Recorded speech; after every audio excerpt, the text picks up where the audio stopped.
रहे हैं India superfast में। हूँ आपके साथ आरती तिवारी। रुक करते खबरों का, जहां पश्चिम एशिया में जारी भीषण जंग से पूरी दुनिया सहमी हुई है।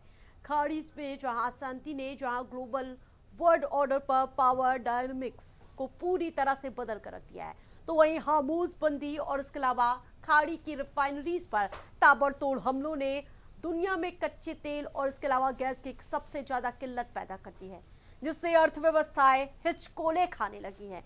तो कई देशों में त्राहिमाम की स्थिति है, जिसमें हमारे पड़ोसी देश भी शामिल हैं। और इस बीच वैश्विक संकट से फिलहाल खुद को संभाल कर चल रहा भारत भी पश्चिम एशिया में लंबी होती हुई जंग में चिंतित नजर आ रहा है। लिहाजा भारत भी अपनी ऊर्जा सुरक्षा सुनिश्चित करने में पूरी ताकत जुटा रहा है और देश में तेल और गैस की अतिरिक्त सप्लाई, पर्याप्त रिजर्व और इसके अलावा समान रूप से उपलब्धता बनाए रखने की तैयारियों में जुटा है। इसी के तहत पीएम मोदी ने शुक्रवार को देश के सभी राज्यों के मुख्यमंत्रियों की हाई लेवल बैठक वीडियो कॉन्फ्रेंसिंग के जरिए बुलाई है। जानकारी ये मिल रही है कि ये बैठक शाम 6:30 बजे आयोजित की जाएगी, जिसमें तमाम मुद्दों पर विचार विमर्श होगा। इस बीच सरकार ने साफ कर दिया है कि देश में पेट्रोल, डीजल और रसोई गैस की सप्लाई में कोई समस्या नहीं है। सरकार की तरफ से जारी बयान के मुताबिक देश की ऊर्जा आपूर्ति पूरी तरह से सुरक्षित है। कहीं भी पेट्रोल, डीजल या एलपीजी की कमी नहीं है। मैं एक बार फिर से कह रही हूँ, पेट्रोल, डीजल या एलपीजी की कोई कमी नहीं है। सप्लाई सीमित करने को नहीं कहा गया है। अगले 2 महीने के कच्चे तेल की खरीद सुनिश्चित है और देश की सभी रिफाइनरी 100% क्षमता पर चल रही है। एलपीजी की भी कोई कमी नहीं है। घरेलू उत्पादन 40% बढ़ा है और लगभग 1 महीने की एलपीजी आपूर्ति पूरी तरह से व्यवस्थित है। रोजाना 50 लाख से ज्यादा सिलेंडर दिए जा रहे हैं और जिस प्रकार से लगातार प्रेस कॉन्फ्रेंस के माध्यम से लगातार हर एक स्थिति पर सरकार अपना रुख साफ कर रही है।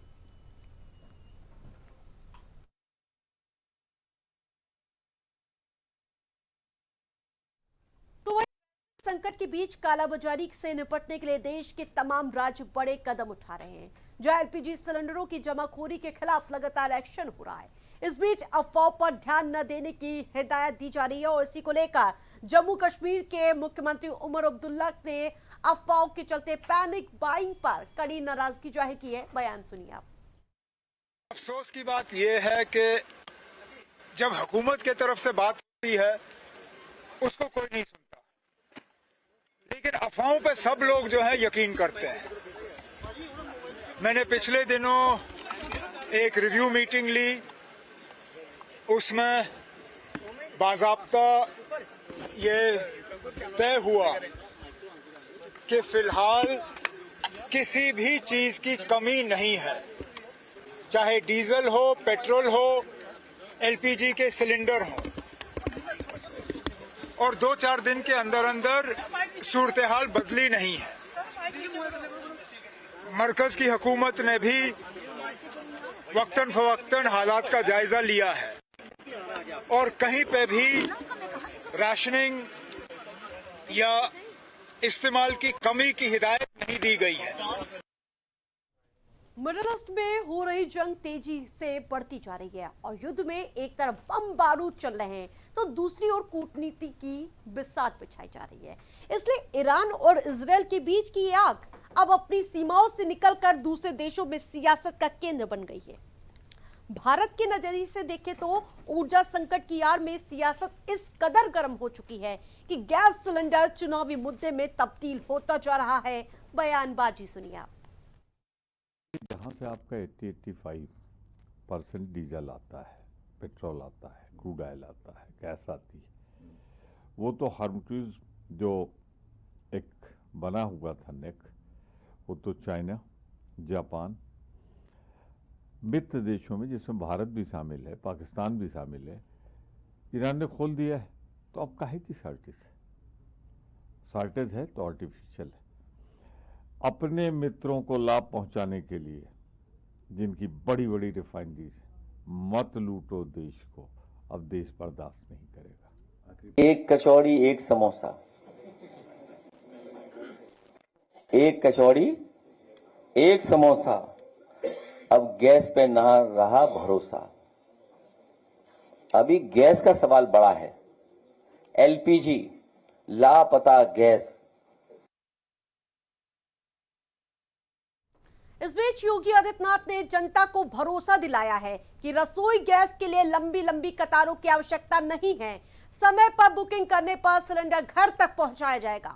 वहीं गिरिराज सिंह ने विपक्ष पर निशाना साधते हुए कहा, केंद्र सरकार संवेदनशील है, लेकिन गैर एनडीए सरकारें जनता का साथ नहीं दे रही है। उधर दिलीप घोष ने कहा है कि गैस और तेल की कीमतों जैसे मुद्दों पर प्रधानमंत्री पर आपको भरोसा रखना चाहिए। सुनिए आप। युद्ध लंबा खींचा तो प्रभावित तो हर व्यक्ति होगा। हमें मानसिक रूप से उसके लिए तैयार होना होगा। अफवाहों पे ध्यान नहीं देना होगा। जब आपत्ति आती है, कोई चुनौती आती है, चुनौती का मुकाबला करने के लिए व्यक्ति को सरकार के साथ मिलकर के कदम से कदम मिलाकर के चलने के लिए अपने आप को तैयार करना होगा। यही सच्ची राष्ट्रभक्ति होती है। हाँ, ये बहुत बड़ी बात आपने कहा है। मुझे ये टुकड़े टुकड़े गैंग के लोग, राहुल एंड कंपनी, विपक्षी जिस ढंग से भ्रम फैला रहे हैं, ये लोग कोई देश के हितैषी तो कोई ऐसा काम नहीं कर सकता। जबकि दुनिया जानता है कि हम आयात करते हैं, तो नरेंद्र मोदी का मैनेजमेंट है, जिस मैनेजमेंट के तहत नरेंद्र मोदी जी अभी तक और पेट्रोल डीजल डिक्लेयर किया है कि हमारे इतने दिनों तक है, फिर भी भ्रम फैलाना ये कोई देश का हितकारी व्यक्ति नहीं कर सकता है, देशभक्त नहीं कर सकता है। ये राहुल गांधी जैसे लोग, अखिलेश जी जैसे लोग, ये देश का लगता है जिसे दुश्मन है, लोगों में भ्रम फैलाने का काम कर रहे हैं। जो भी भ्रम फैला रहे हैं, अब ऐसे लोगों पर कड़ी कार्रवाई होनी चाहिए। গ্যাস তেলের ব্যাপারটা নরেন্দ্র মোদীজির উপরে ছেড়ে দিন। गैस तेल उसका कितना बढ़ेगा, कहाँ से आएगा, और नरेंद्र मोदी जी को छोड़ दीजिए। ममता बनर्जी को बोले बंगाल के बारे में सोचे। 15 साल में कबाड़ा कर दिया बंगाल का। ना रास्ता है, न हॉस्पिटल है, न स्कूल है, न कोई और सुविधा है, न सुरक्षा है। तो उसके बारे में सोचे हो। मोदी जी कोरोना के समय से लोगों को राशन भी दिला रहे हैं, गैस तेल की व्यवस्था कर रहे हैं। दुनिया में बहुत लड़ाई चल रहा है, लेकिन देश में शांति है। बिना मतलब लोगों को डरा करके लाइन में खड़ा कर रहे हैं। तो संकट काल से निपटने के लिए सरकारें एकजुट हो रही है। देश में ऊर्जा सुरक्षा सुनिश्चित करने के लिए सभी विकल्पों पर फोकस है, और ऐसे में सभी की निगाहें आज की होने वाली बैठक पर टिकी हैं, जिसके आधार पर आगे बड़े कदम देखने को मिल सकते हैं। और इसी तरह देश के लोगों को भी ये जिम्मेदारी निभानी होगी और अफवाहों और अटकलों पर ध्यान कतई नहीं देना होगा। पैनिक में आकर कुछ भी ना करें और प्रामाणिक जानकारियों पर ही विश्वास करें। अयोध्या में आस्था और श्रद्धा से जुड़ी भव्य तस्वीर सामने आई। श्री राम जन्मभूमि में रामनवमी के मौके पर रामलला का दिव्य सूर्य तिलक संपन्न हो गया है। बताते चले, ठीक दोपहर 12 बजे सूर्य को किरणें की देखते हुए विशेष व्यवस्था के माध्यम से सीधे भगवान राम के विग्रह के मस्तक पर पड़ी, जिसे देखने के लिए देश भर से आए श्रद्धालु भाव विभोर नजर आए। यह अद्भुत क्षण आस्था और परंपरा का अनूठा संगम देखा गया। मंदिर परिसर में सुबह से ही श्रद्धालुओं की भारी भीड़ देखी गई। जय श्री राम के जय घोष से पूरी राम नगरी गूंज उठी और प्रशासन और मंदिर ट्रस्ट की ओर से इस खास आयोजन को लेकर व्यापक तैयारियां भी की गई थी। सुरक्षा के कड़े इंतजाम किए गए, जिससे कार्यक्रम शांतिपूर्ण और भव्य तरीके से संपन्न हो सका। जम्मू कश्मीर विधानसभा में आज भारी हंगामा देखने को मिला। सदन की कार्रवाई शुरू होने से पहले ही नेशनल कॉन्फ्रेंस और पीडीपी के विधायकों ने ईरान जंग को लेकर विधानसभा परिसर में विरोध शुरू कर दिया। इस दौरान विधायकों ने ईरान के मारे गए सर्वोच्च नेता आयतुल्लाह खामनेई की तस्वीरें और पोस्टर लेकर जमकर नारेबाजी की। नेशनल कॉन्फ्रेंस के विधायकों ने सदन के वेल में इजरायल मुर्दाबाद और अमेरिका विरोधी नारे लगाए गए। वहीं सदन के बाहर भी नेशनल कॉन्फ्रेंस और इसके अलावा पीडीपी के विधायकों ने जबरदस्त हंगामा किया। इस बीच प्रदर्शन का नेतृत्व कर रहे एनसी नेता तनवीर सादिक और अन्य विधायकों ने ईरान के प्रति अपनी संवेदना जताई। इजरायल और हमलों की कड़ी निंदा की गई और वहीं हंगामे के चलते सदन की कार्रवाई बाधित हो गई, जिसके बाद सदन को 30 मिनट तक के लिए स्थगित कर दिया गया। पहले तो हम ईरान के साथ सॉलिडारिटी में खड़े हैं, पूरी नेशनल कॉन्फ्रेंस खड़ी है, पूरी जे.एंड.के गवर्नमेंट खड़ी है। जिस तरह उमर अब्दुल्ला साहब ने पिछली बार सिविल सोसाइटी में आयतुल्लाह सैयद अली खामेनी साहब की कत्ल को कंडेम किया, उसी तरह आज हम यहाँ सब लोग खड़े हैं, पूरी नेशनल कॉन्फ्रेंस खड़ी है। मैंने कॉल अटेंशन भी दिया है, मैंने एडजर्नमेंट मोशन भी दिया है। हम समझते हैं कि जिस तरीके से आयतुल्लाह सैयद अली खामेनी साहब का कत्ल हुआ, जिस तरह उनको शहीद किया गया, किसी भी मुल्क का कोई भी हक नहीं बनता है किसी मुल्क के ऊपर हमला करना, और एक मजहबी लीडर को बे तरीके से जिस तरह मारा गया, वो हम उसकी निंदा करते हैं। और मुझे लगता है इस मुल्क की जो टॉप लीडरशिप है उसको कंडेम करना चाहिए। और जिस तरह ईरान और हिंदुस्तान का आपस में जो रिलेशनशिप था, उसको समझ के मुझे लगता है पूरा मुल्क आज ईरान के लोगों के साथ खड़ा होना चाहिए। मिडिल ईस्ट में जारी तनाव के चलते कच्चे तेल के दामों में तेजी देखने को मिल रही है, जहां ब्रेंट क्रूड ऑयल 106 रुपए पर पहुंच चुका है और जिस कारण तेल कंपनियों को महंगे दामों पर तेल का आयात करना पड़ रहा है। साथ ही हॉर्मुज बंद होने के चलते दूसरे रास्ते से आयात करने पर लागत भी बढ़ी है। इस बीच भारत सरकार ने तेल कंपनियों को बड़ी राहत दे दी है। सरकार ने पेट्रोल और डीजल पर लगी एक्साइज ड्यूटी को 10 रुपए कम करने का फैसला लिया है। पेट्रोल पर एक्साइज ड्यूटी 13 रुपए से कम करके 3 रुपए कर दी गई है, जबकि डीजल पर एक्साइज ड्यूटी को 10 रुपए से घटाकर शून्य कर दिया गया है। सरकारी अधिकारियों का कहना है कि सरकार ने तेल कंपनियों को राहत देने के लिए एक्साइज ड्यूटी को कम किया है ताकि देश में पेट्रोल डीजल के दामों में बढ़ोतरी ना हो सके। वहीं सरकार के इस कदम की सराहना हो रही है। मोदी सरकार में शामिल मंत्रियों समेत राज्यों के मंत्री भी अपनी प्रतिक्रियाएं दे रहे हैं। केंद्रीय गृह मंत्री अमित शाह ने ट्वीट कर कहा, जनता को राहत देने के लिए एक्साइज ड्यूटी कम कर दी गई है। वहीं भारतीय जनता पार्टी ने भी अपनी प्रतिक्रिया दी है, सुनिए। देखिए, तो वैश्विक जो युद्ध चल रहा है, जिसके कारण महंगाई बढ़ने की संभावना बनी हुई है, और मैं देश के प्रधानमंत्री जी का, वित्त मंत्री का आभार व्यक्त करता हूं कि उन्होंने एक्साइज ड्यूटी में छूट देकर एक राहत देने का काम किया है। थोड़ा सा सभी राज्यों को भी अब अपने ओर से भी छूट देने का एक व्यवस्था बनानी चाहिए, जिससे कि इस संकट की घड़ी में जनता को सुकून मिल सके। ये बहुत अच्छा मूव है, बहुत राहत है मिलेगी। और बेसिकली आज की ये जो आज लोगों को परेशानी हो रही थी थोड़ी बहुत, जो हालांकि परेशानी थी नहीं, ज़्यादा जो भ्रामक खबरें फैलाई जाती हैं उनके हिसाब से था ये, पर लोगों को मानसिक रूप से ये लगेगा कि नहीं, सरकार ने हमारे बारे में सोचा। ये बहुत अच्छी बात है। भारत सरकार ने जो सबसे बड़ा काम किया, एक भी पैसे की कोई बढ़ोतरी नहीं किया, और आज जो एक्साइज ड्यूटी पेट्रोल में 10 रुपए लीटर की जो कटौती की है, और डीजल में जो 10 रुपए लीटर ही लगता था पूरा एक्साइज, उसको पूरा जीरो किया है। इसकी जितनी प्रशंसा किया जाए वह कम है। बहुत मैं समझता हूँ यही बात है। आपने सबने पिक्चर तो देखी है, धुरंधर सेकंड, और मोदी जी और एनडीए गवर्नमेंट हमेशा लोगों के साथ है। आज यही वो सीढ़ियां हैं ना, जहां पे आपके सबसे जो रोज माइक पे सरेंडर, भाग गए, भगौड़े, आज सबसे बड़ी राहत जो बाकी देश कहीं पे यूनिवर्सिटी बंद कर रहे हैं, कहीं पे स्कूल बंद कर रहे हैं, कहीं रेट बढ़ा रहे हैं, और यहां क्या हो रहा है इस देश में, डीजल, पेट्रोल सब कुछ सस्ता हो रहा है। तब मोदी जी को सबसे अलग बनाता है। जो क्राइसिस है पेट्रोलियम पदार्थ का, तो माननीय प्रधानमंत्री जी ने बहुत बारीकी से इस क्राइसिस को कंट्रोल करने के लिए हरसंभव प्रयास करे, और एक बड़ा उपहार मिला है। हम आभार व्यक्त करना चाहते हैं सरकार को, जिन्होंने एक्साइज ड्यूटी में कटौती कर लिया है, ताकि जो पेट्रोल और गैस और डीजल का दाम नियंत्रित रहे। देखिए, नरेंद्र मोदी जी की सरकार लगातार नागरिकों की चिंता किस प्रकार से करती है कि हर कठिन परिस्थिति में भी नागरिक संरक्षित रहे, ये उन्होंने हमेशा देखा है।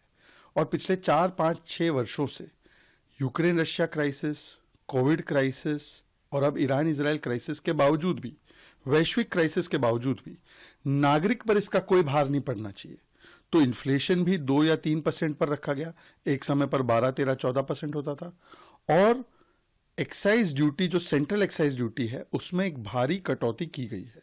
मतलब पेट्रोल पे 13 रुपए से 3 रुपए पे आ गए, 10 रुपए की कट, और डीजल पर 10 रुपए से 0 रुपए इस पे आ गया, मतलब कि 10 रुपए का कट।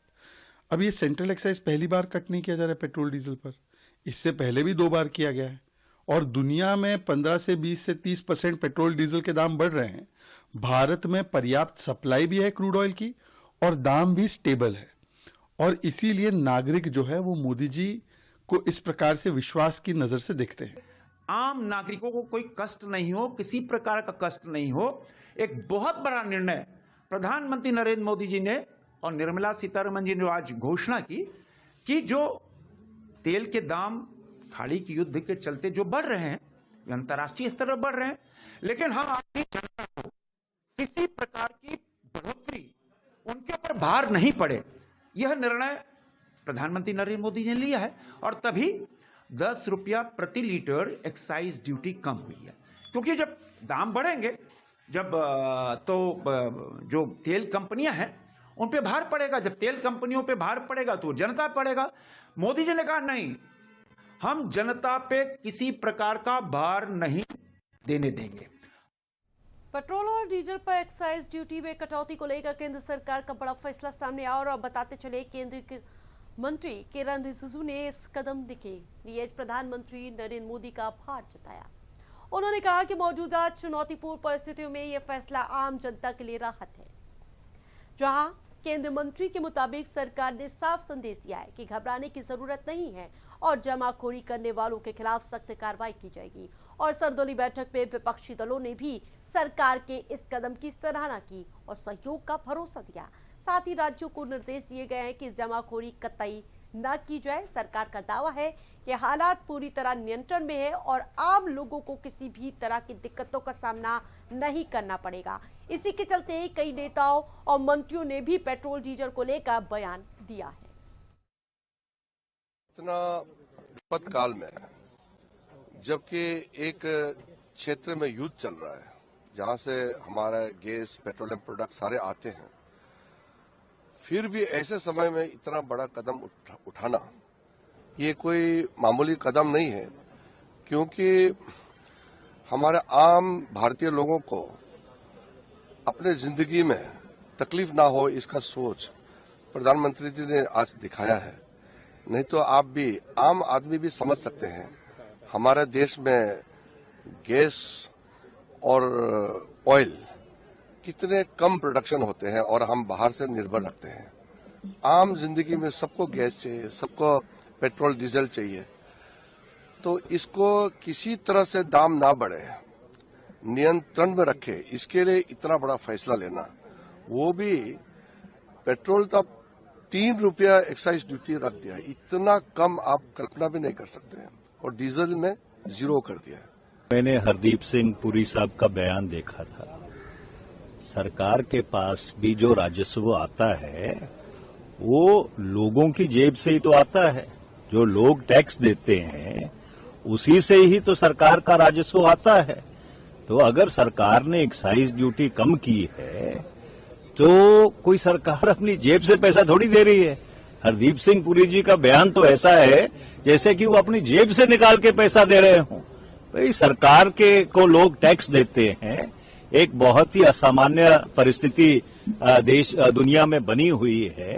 तो अगर सरकार ने एक्साइज ड्यूटी कम कर दी है तो उसको इतना जताने की क्या जरूरत है। पुरी साहब तो ऐसा जताना चाह रहे हैं जैसे वो अपनी जेब से निकाल के पैसे दे रहे हो। माननीय प्रधानमंत्री नरेंद्र मोदी जी को देश के 140 करोड़ लोगों की कितनी चिंता है वो इस बात पे झलकती है। जहां विशेष परिस्थिति है, युद्ध चल रहा है, उसके बाद भी माननीय प्रधानमंत्री जी ने इतना बड़ा निर्णय लिया है। जो डीजल पर स्पेशल एक्साइज ड्यूटी में बड़ी कटौती की गई है। यहाँ पेट्रोल पर यह शुल्क 13 रुपया से घटाकर 3 रुपया प्रति लीटर कर दिया गया। मतलब 10 रुपया लीटर जो है पेट्रोल पर special excise additional excise duty घटाया गया, और डीजल पर जो 10 रुपया स्पेशल एडिशनल एक्साइज ड्यूटी था उसको शून्य कर दिया। ये बड़ी बात है, अभिनंदन है माननीय प्रधानमंत्री जी का। तो 60 दिन नहीं 600 दिन का भी उपलब्ध होना चाहिए। और क्यों? भारत के 140 करोड़ के लोग दिन भर अपना काम करते हैं, टैक्स देते हैं, वो इस दिन लाइन में खड़े होने के लिए नहीं देते हैं। भारत सरकार को और प्रधानमंत्री को सोचना चाहिए था कि जिस दिन 28 फरवरी को ये लड़ाई शुरू हुई, उस पूरी लड़ाई का लब्बो लवाब ये था कि एक ऊर्जा संकट देश में आएगा। आपकी क्या तैयारी थी? और भारत सरकार को और प्रधानमंत्री को 24 दिन लग गए इस बात में स्पष्टीकरण देने के लिए कि हमारे पास कोई संकट नहीं है। उन 24 दिनों के अंदर एलपीजी की लाइनें लगना, पेट्रोल डीजल की लाइनें लगना, ये कहाँ तक न्यायोचित है? मुझे लगता है कि भारत सरकार की कभी भी प्रबंधन व्यवस्था किसी भी मौके पर नहीं रही है, चाहे वो नोटबंदी की बात में हो, चाहे वो कोरोना में ऑक्सीजन की बात में हो, चाहे एलपीजी की बात में हो, और आज चाहे पेट्रोल डीजल की बात में हो। गोरखपुर में महानवमी के अवसर पर मुख्यमंत्री योगी आदित्यनाथ ने कन्या पूजन किया। उन्होंने मां की आराधना की और कन्याओं को भोजन करवाया।